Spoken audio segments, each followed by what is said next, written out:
Fun fact, I don't really drink coffee. So when I tried SR Coffee Co's coffee, and I experienced what everybody else who loves coffee experienced, and I knew at that point, if you could get me to like coffee, then the world would like this coffee. My name is Reynauldo Hawkins. I'm co-owner of SR Coffee Co. here in Ashburn, Virginia. When I came out of college, I worked for a company and they had a management training program. And this program taught you how to become a business owner. And I like that idea. That's what really sparked me to go do it. That's why I would wash cars in a suit and tie. Dedicated 6 years to that and came out of it. And I went to a couple different paths, but I don't think any of those things actually fulfilled me. And I knew there was something kind of missing, right? Because I always believed I could do more and I wanted to do something special, but I never knew what it was. So how this business began, Johnathan started this as a coffee trailer. And then we went out one day, it was for my birthday, we sat down and we were just discussing, and he told me he was gonna open a brick and mortar. And at that point I was like, hey man, like congratulations. If you ever decide to franchise it, let me know. I'm your guy. I told him, I said, who else could you trust more than me to run this business in your image? He had such a good vision for the store. I helped him build the roots of what SR Coffee Co. is today from a brick and mortar standpoint. You know, not necessarily from the coffee perspective, but from the brick and mortar standpoint. And it was a great partnership. And then as we grew the business, we saw two different veins and two different opportunities to go. And we decided that I would take the Ashburn location, he would keep the Leesburg location, and then we would continue to be partners. And actually the franchise vision came to life. So an entrepreneur to me is an unequivocal belief in one's ability to impact their lifestyle or impact their life. So it's not about business per se. It's about a mentality that you have, right? A curiosity for growth and a creativity. When I think about entrepreneurship, I think about always seeing the opportunities that exist in any kind of situation that you have. Taking kind of your own life into your own hands and using all the resources and tools that you've been given to try to impact your future. So some of my daily habits is I'm a firm believer you have to get there early, right? So if you're on time, you're late. So, and I know that's cliche, but it's true.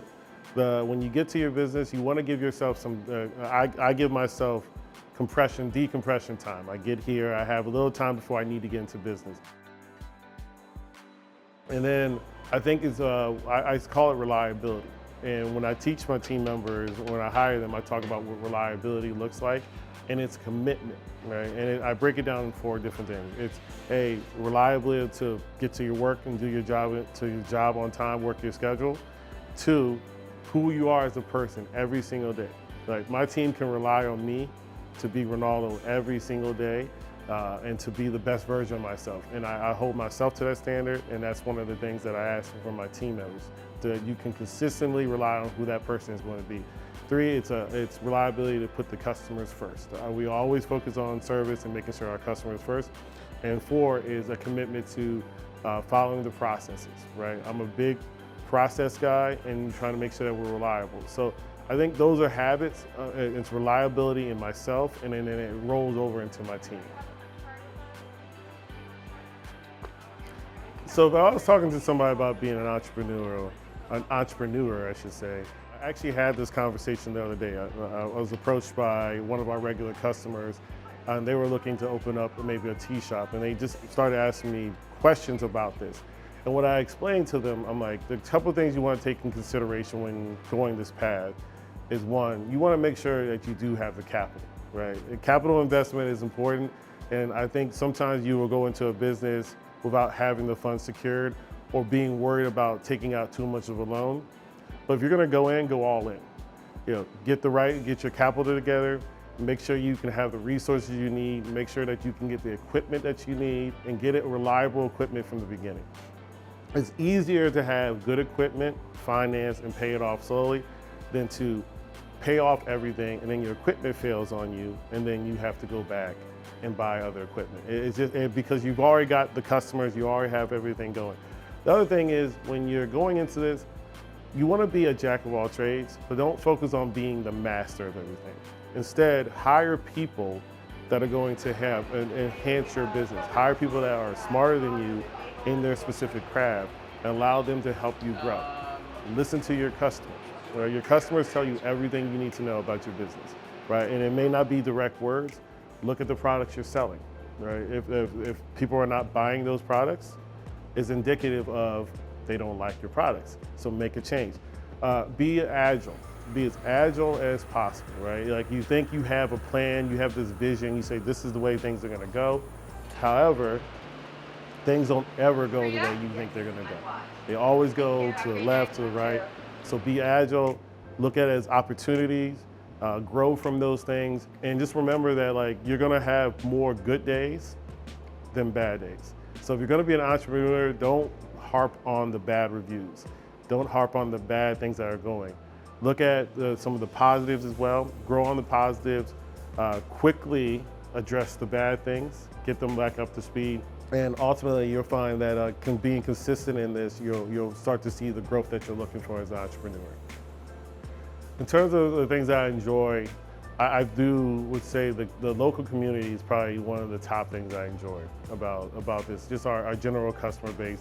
And when you walk into our location, you're supporting not just SR Coffee Co., but you're supporting 15 plus different small businesses. And I think it's a great feeling, right? Because it's more than just trying to make money. It's about helping everybody, or at least trying to help as many people as you can.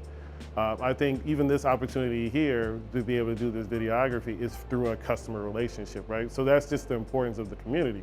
You know, the local artists, the barbecue sauce that we sell, the book Power of Fear, all these things are just encompassing of SR Coffee Co. And it's just a great feeling. It makes the work enjoyable, the regular customers make the work enjoyable, the team loves the community and they love the aspect, and a lot of people actually apply to SR Coffee Co. because of our commitment to community and locally sourced goods and working with people like this. Opening up this business, it's been a slow burn, but I actually appreciate our growth trajectory and our growth pattern. I remember when we first got here, we had cardboard menus. They were fixed, so we'd have to put tape over things when we decided not to sell it. We had little stands that would put like our breakfast menu on it, and today we have TVs. We didn't have a kiosk when we first started, so now we have kiosks.